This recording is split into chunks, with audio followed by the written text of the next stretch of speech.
Love this podcast? Support this show through the Acast supporter feature.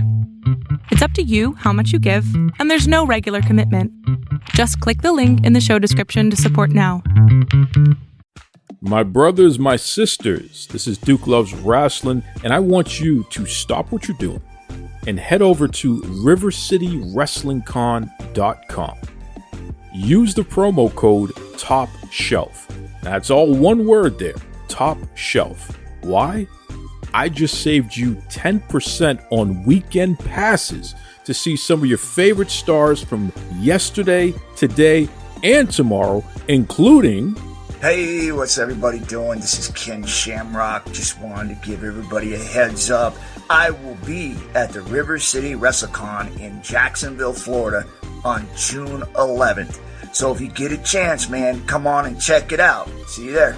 Head over to rivercitywrestlingcon.com. Use the promo code Top Shelf, and we'll see you Saturday, June 10th and Sunday, June 11th. That's right. Locked in. Look at what we have here, folks. To the only show that matters. The cream of the crop. Duke Loves Wrestling. And there is no one that does it better than your host. I have come here to chew bubblegum and kick ass. The Duke. And I'm all out of bubblegum.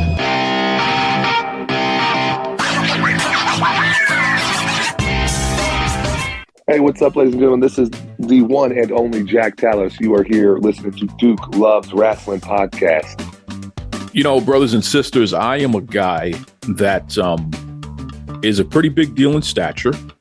You know, I'm proud of the fact that I have this great, big, booming voice, and it has served me well in life because what I don't have is a lot of height.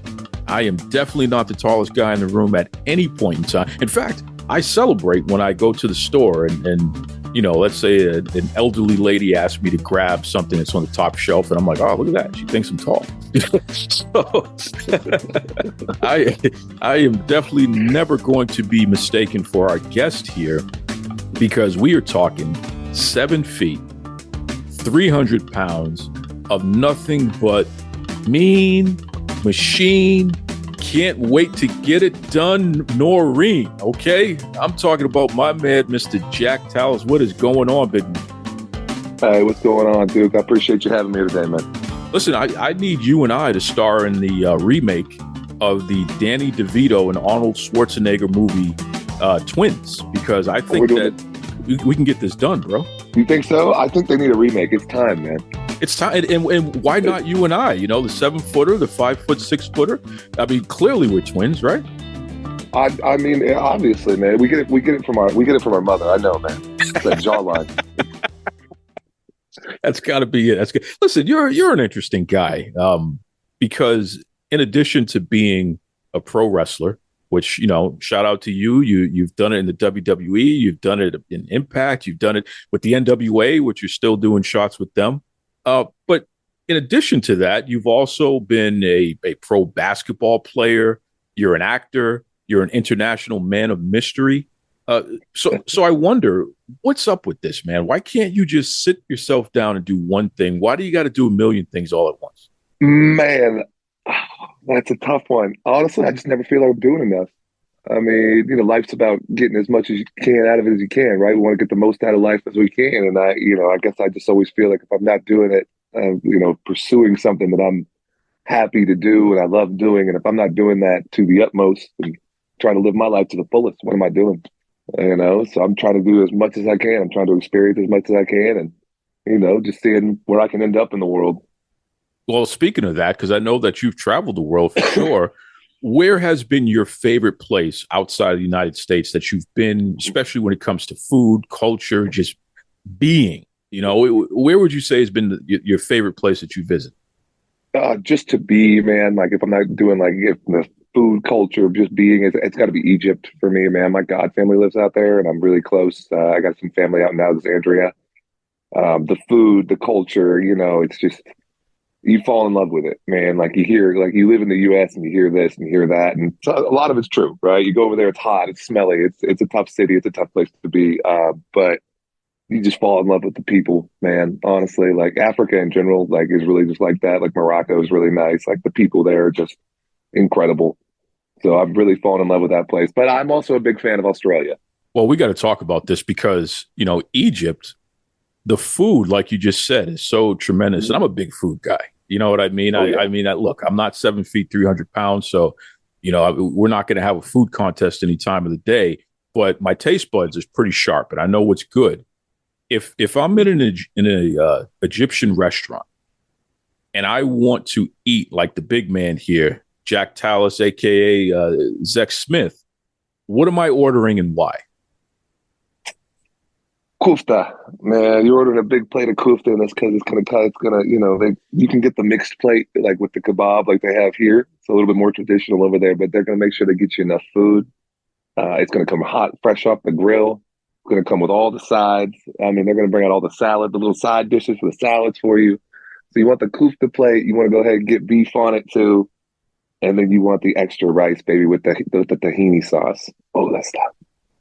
See that the man had a complete order for you there, folks. So make sure you write that down.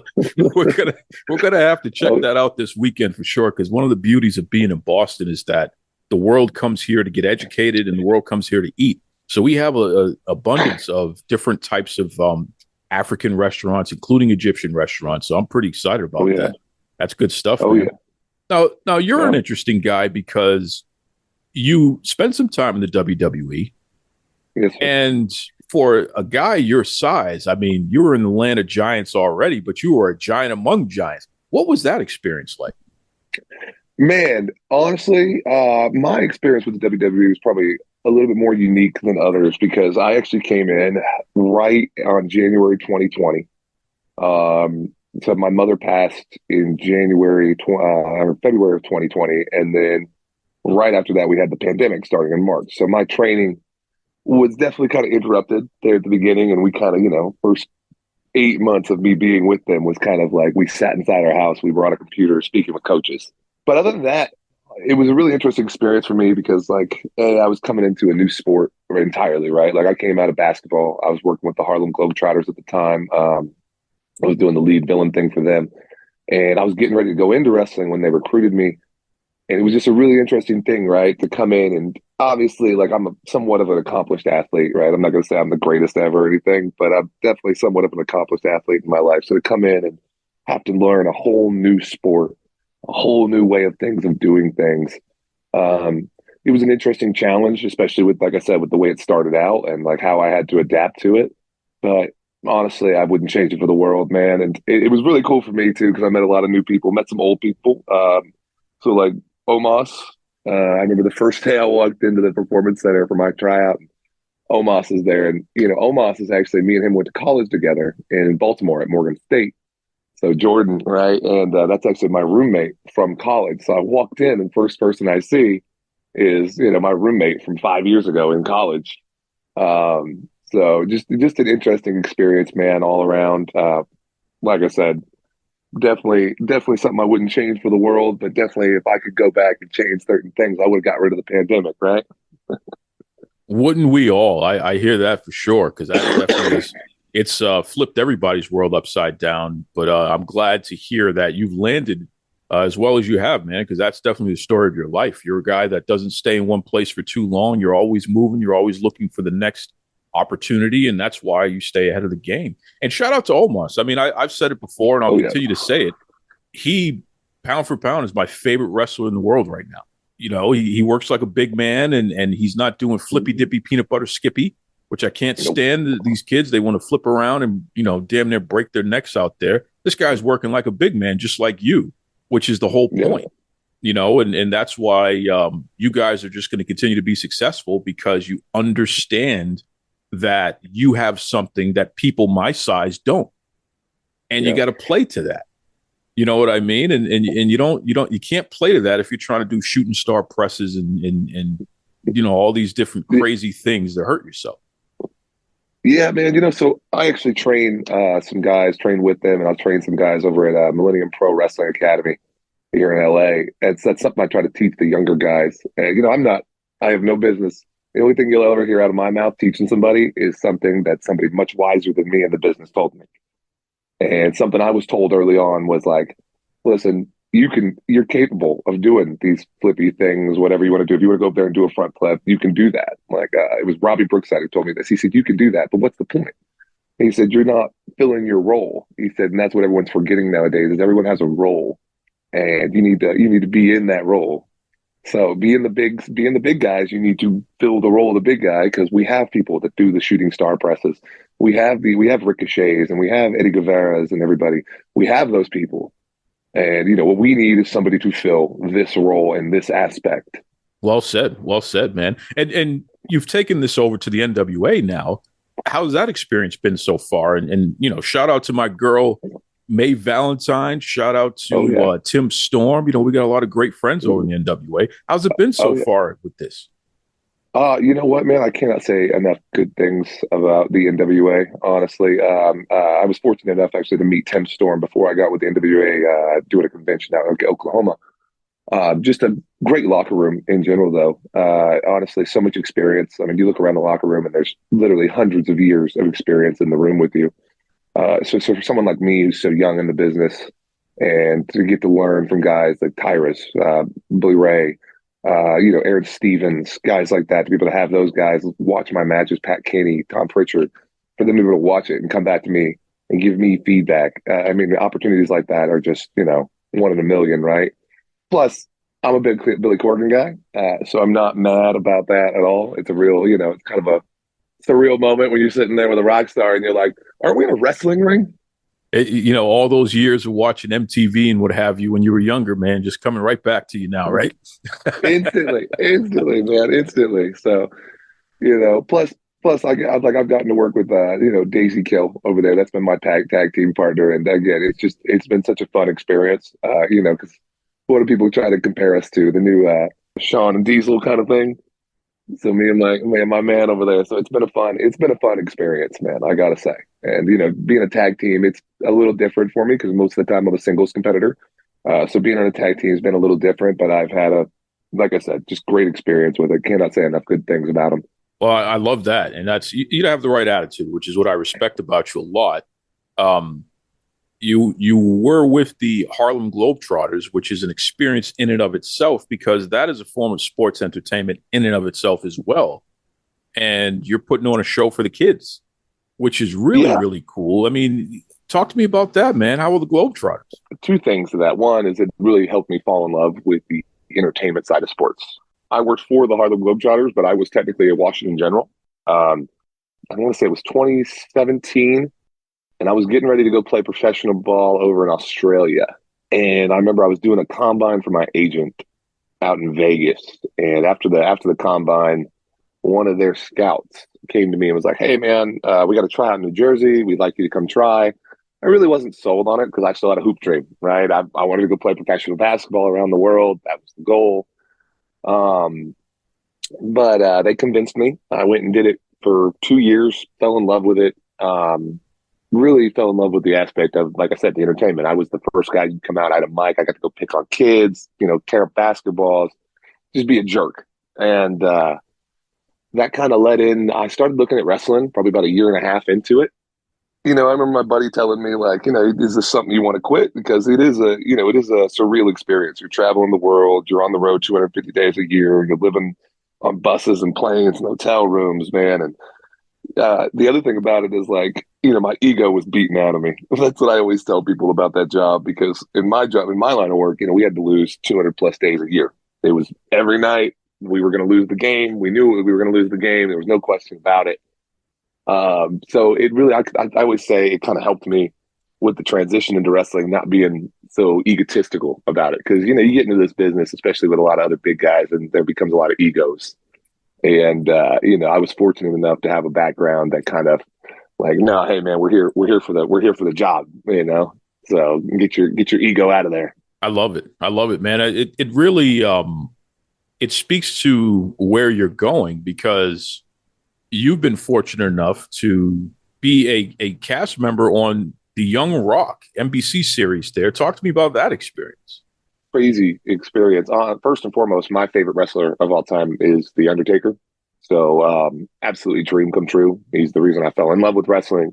So to be able to portray him in any way, shape, or form is always just such an honor. It was definitely a big transition, because acting's different from wrestling in the sense of like, wrestling, you'll sit and you kind of think about what you're going to do, and you're always getting ready. You're always doing something. In acting, it's a whole different game, right? It's hurry up and wait. And when your time comes, when that camera turns towards you, you better be ready to go 110%. And, we're going to shoot this as many times as we need to, but we don't need to shoot this more than 3 times. So it's definitely been a transition there. But again, man, being able to work with people like Luke Hawk, Che Guevara, I'm forgetting his last name, Brian, the Rocks dude, the one that went with him, the writer from WWE. Yeah, Brian Gewirtz. It's tough to say his name. Brian Gewirtz. Yeah. Yeah, man, to get to work with guys like that. And like they came to me when we were on set and basically like, Dwayne approves every person who plays a legend on that show. It's his show, right? So they come to me and basically say, hey, Dwayne loved your audition. That's why you're here. So to get those kind of thumbs up from guys like that, saying like, you're the guy we want for this. You did a great job. You literally cannot get bigger compliments from bigger people in the industry that we're in, right? I mean, it's awesome, man. To be on a big time TV show like that, your career just continues to look up, and I think that's a testament to you doing it the right way. And you're here to entertain the masses. You're here to learn. You're here to give back, and that's why your life just continues to be positive. And it's a lesson for everybody there. There is a way to gain what you need while still playing it straight, still doing it the right way, still being a good person. And, certainly Jack Talos, a.k.a. Zech Smith, he is a prime example of all of that, which is really cool and commendable. Now, you have an appearance coming up with the River City Wrestling Con, right? Man, so you can catch me there all weekend. I will be at the Boca Raton Championship Wrestling booth specifically. I'll also be wrestling. I think they said they got RVD this year. They got a huge list of stars coming in this year, though, man. And I got to say, my guy Nick over there running it, he just does an amazing job of getting the talent. And, last year was my first year with them, and they ran it beautifully. And I just expect them to get better every year at what they're doing, man. So.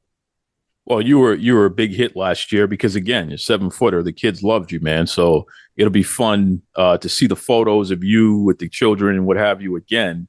I don't know if they're all going to be 7 foot tall, but they certainly all could be a good person like Zech Smith, a.k.a. Jack Talos. So that's good stuff. Why don't you let everybody know, especially not just the fans, but also, promoters, movie producers. We have a wide selection of audience here. What's the best way folks can keep up with you?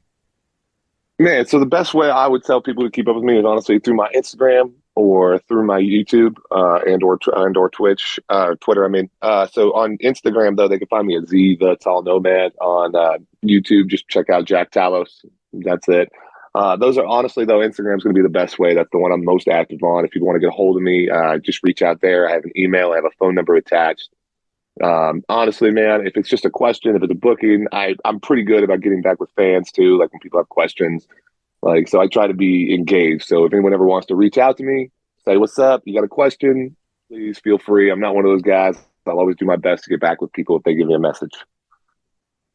And that's Talos, everyone. So not Tolos, which is a famous name in wrestling. And, you look up Jack Talos, and you're going to find a whole different other lineage of Talos. That's not me. Yes, spell it out for them. Spell everything out for them. Yeah, man. Instagram name.